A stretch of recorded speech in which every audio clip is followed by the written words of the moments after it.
Metre में पैसा खत्म हो गया, रिचार्ज खत्म हो गया, तो आपकी बिजली ऑटोमेटिक कट जाएगी, चाहे उस 1 मिनट में आपको कितना बड़ा नुकसान क्यों ना हो जाए। स्मार्ट मीटर है, उसमें वो ऑप्शनल है, रेगुलरिटी नहीं है। आप चाहो, आपकी इच्छा के ऊपर डिपेंड, चाहो तो लगवा लो स्वेच्छा से, चाहे ना लगवाओ। जब सरकार ये कहती है कि पहले आप बिजली का बिल जमा करो तब आपको बिजली मिलेगी, जबरदस्ती नहीं कर सकता कोई। लेकिन यहाँ तो राज्य सरकारें और बिजली विभाग के कर्मचारी कहते हैं कि अगर नहीं लगाओगे तो बिजली नहीं मिलेगी। बिजनौर का लोकप्रिय न्यूज़ चैनल देख रहे हैं आप दर्शकों, मैं हूं आपके साथ सुहेल इदरीसी। दर्शकों, स्मार्ट मीटर का मुद्दा लगातार देश भर में चर्चाओं का विषय बना हुआ है। नगीना लोकसभा से सांसद एडवोकेट चंद्रशेखर आजाद जी ने इस मुद्दे को लोकसभा में प्रमुखता के साथ उठाया था। किस तरीके से ये परेशानी चल रही थी और इस मुद्दे को उठाया। सांसद जी, ये स्मार्ट मीटर का मुद्दा देश भर में चर्चा का विषय बना हुआ है और लगातार लोग इससे परेशान थे। आपने इस मुद्दे को प्रमुखता के साथ पार्लियामेंट में उठाया, तो किस तरीके से आप इस परेशानी को देख रहे हैं? देखिए, ऐसा है, हमारे देश में जो आर्थिक गैर बराबरी है, एक आदमी इतना अमीर है कि उसके यहाँ जो खाना बनता है वो खाना खाने के बाद जो बचता है वो सड़ जाता है। और वहीं दूसरी तरफ इतने गरीब परिवार भी हैं कि अगर एक दिन काम पे ना जाए तो उनके यहाँ खाना ना बने। एक आदमी पे इतने साधन हैं, इतने घर हैं, इतनी जमीन है, इतने एसेट हैं, इतनी गाड़ियां हैं कि उनकी गिनती नहीं हो पाएगी। और एक आदमी ऐसा है कि उस पर सर ढकने के लिए, अपनी बच्चियों की इज्जत की रक्षा करने के लिए भी उस तरह के अवसर नहीं है, उस तरह के साधन नहीं है। ऐसे में सरकार ये कहती है कि पहले आप बिजली का बिल जमा करो तब आपको बिजली मिलेगी। मैं लगातार निजीकरण के खिलाफ लड़ता रहा कि निजीकरण अच्छी चीज नहीं। गवर्नमेंट की जो संस्थाएं, जैसे सरकारी अस्पताल में हम गए, कई बार पैसे भी नहीं होते, लेकिन वो ये नहीं कह सकते कि आप अस्पताल से भाग जाओ। मेरे जैसा, आपके जैसा कोई भी पत्रकार, कोई नेता खड़ा होकर कहेगा भाई आप इनका इलाज कीजिए, लेकिन प्राइवेट हॉस्पिटल में आप ऐसा नहीं कर सकते। तो जो निजीकरण किया गया है, इस निजीकरण को बताया तो गया था कि इससे फायदा होगा, लेकिन इसका सच धीरे धीरे जनता के सामने आ रहा है। तो अगर आपके स्मार्ट मीटर में पैसा खत्म हो गया, रिचार्ज खत्म हो गया, तो आपकी बिजली ऑटोमेटिक कट जाएगी, चाहे उस 1 मिनट में आपको कितना बड़ा नुकसान क्यों ना हो जाए। गरीब परिवार है, अपने बच्चों को पढ़ा रहे हैं, पैसा नहीं है, काम नहीं लगा, बिजली चली गई तो कहाँ से पढ़ेगा बच्चा। बरसात का समय है, बारिश में जाकर बाहर नहीं पढ़ सकता, बच्ची की शादी है,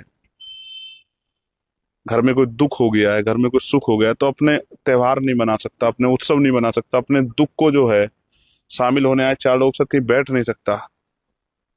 दिन के उजाले में तो ठीक है, लेकिन रात में जो परेशानियां आती हैं, कई बार चोरी और तमाम तरह की जो है उस तरह की परेशानियों से भी, लूट, इस तरह की दिक्कत से भी सामना करना पड़ता है। तो आपने कह दिया कि अगर आपके पास रिचार्ज खत्म तो आपकी बिजली खत्म। तो इतनी समस्याएं कई लोगों के पास से आई, इतनी एप्लीकेशन आई, तो हमने इसको लोकसभा में उठाया। और ये जब सवाल लगा 2 तारीख को, तो 1 तारीख को सरकार ने किरकिरी से बचने के लिए ये आदेश जारी कर दिया कि जो स्मार्ट मीटर है उसमें वो ऑप्शनल है, रेगुलरिटी नहीं है। आप चाहो, आपकी इच्छा के ऊपर डिपेंड, चाहो तो लगवा लो स्वेच्छा से, चाहे ना लगवाओ, जबरदस्ती नहीं कर सकता कोई। लेकिन यहाँ तो राज्य सरकारें और बिजली विभाग के कर्मचारी कहते हैं कि अगर नहीं लगाओगे तो बिजली नहीं मिलेगी। तो जब ये सवाल है, इसका जवाब दिया, तो तमाम सरकारों को सोचना पड़ गया। और आपको देखो इससे कितना फायदा हुआ।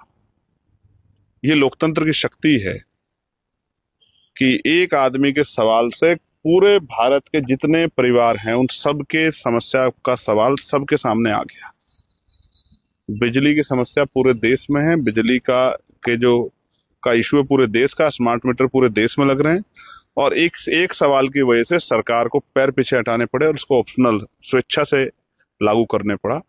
अब लोगों के पास ऑप्शन है, वो स्मार्ट मीटर पोस्टपेड वाला लगा दे, महीने बाद अपने जो है बिजली का बिल दे दे, ठीक है। अब ये नहीं कि अगर आपके पास पैसा नहीं तो बिजली कट जाएगी। तो इसलिए ये अति महत्वपूर्ण सवाल था। लोगों की बहुत सारी एप्लीकेशन थी और मैंने माननीय मंत्री से बार बार पूछा, दूसरी बार पूछा कि आप कह रहे हैं कि ऑप्शनल है और आपके अधिकारी और बिजली विभाग के अधिकारी आपकी सरकार लागू करा दी, तो उन्होंने कहा अगर कहीं से भी कोई शिकायत आएगी कि कोई जबरदस्ती लगा रहा है तो आप हमें बताइए, हम लोग उस पर कार्रवाई करें। तो मैं तो चाहता हूं कि ये एक बात आगे बढ़ी है।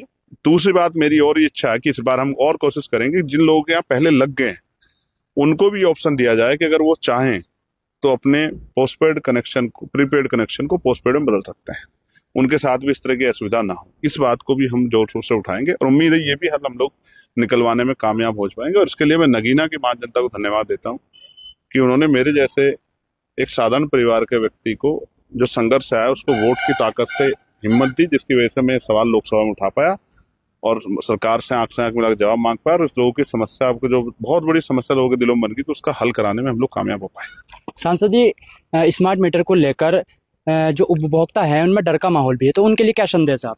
उनके लिए सीधा संदेश है, अगर कहीं कोई जबरदस्ती लगवा रहा है आपसे तो आप हमें बताएं।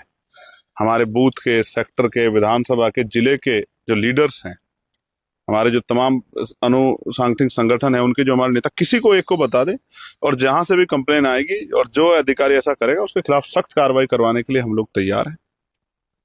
इस बात के लिए कोई सोचने की जरूरत नहीं है। अगर कहीं किसी को जबरदस्ती करेगा, उसकी इच्छा के खिलाफ लगाने की कोशिश करे, तो ऐसा हम लोग नहीं होने देंगे। हमने सरकारी अधिकारियों को चेता दिया है कि वो ऐसा कोई काम ना करें सरकार खुश करने के चक्कर में जो गरीबों के खिलाफ।